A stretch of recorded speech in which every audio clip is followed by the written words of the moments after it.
സങ്കീർത്തനങ്ങൾ 46. ദൈവം നമ്മോട് കൂടെ. ദൈവമാണ് നമ്മുടെ അഭയവും ശക്തിയും. കഷ്ടതകളിൽ അവിടുന്ന് സുനിശ്ചിതമായ തുണയാണ്. ഭൂമി ഇളകിയാലും പർവ്വതങ്ങൾ സമുദ്രമധ്യത്തിൽ അടർന്നു പതിച്ചാലും നാം ഭയപ്പെടുകയില്ല. ജലം പതഞ്ഞുയർന്നിരമ്പിയാലും അതിൻ്റെ പ്രകമ്പനം കൊണ്ട് പർവ്വതങ്ങൾ വിറകൊണ്ടാലും നാം ഭയപ്പെടുകയില്ല. ദൈവത്തിൻ്റെ നഗരത്തെ, അത്യുന്നതൻ്റെ വിശുദ്ധ നിവാസത്തെ സന്തുഷ്ടമാക്കിക്കൊണ്ട് ഒഴുകുന്ന ഒരു നദിയുണ്ട്. ആ നഗരത്തിൽ ദൈവം വസിക്കുന്നു, അതിന് ഇളക്കം തട്ടുകയില്ല.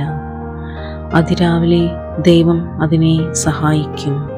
ജനതകൾ ക്രോധാവിഷ്ടരാകുന്നു, രാജ്യങ്ങൾ പ്രകമ്പനം കൊള്ളുന്നു.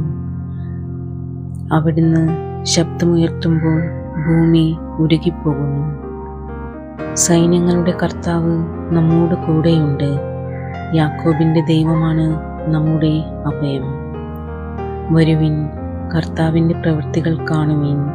അവിടുന്ന് ഭൂമിയെ എങ്ങനെ ശൂന്യമാക്കിയിരിക്കുന്നു എന്ന് കാണുവിൻ.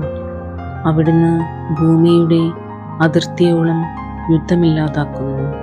അവിടുന്ന് വില്ലൊടിക്കുകയും കുന്തം തകർക്കുകയും ചെയ്യുന്നു. രഥങ്ങളെ അഗ്നിക്കിരയാക്കുന്നു. ശാന്തമാകുക, ഞാൻ ദൈവമാണെന്നറിയുക. ഞാൻ ജനതകളുടെ ഇടയിൽ ഉന്നതനാണ്, ഞാൻ ഭൂമിയിൽ ഉന്നതനാണ്. സൈന്യങ്ങളുടെ കർത്താവ് നമ്മോട് കൂടെയുണ്ട്. യാക്കോബിൻ്റെ ദൈവമാണ് നമ്മുടെ അഭയം.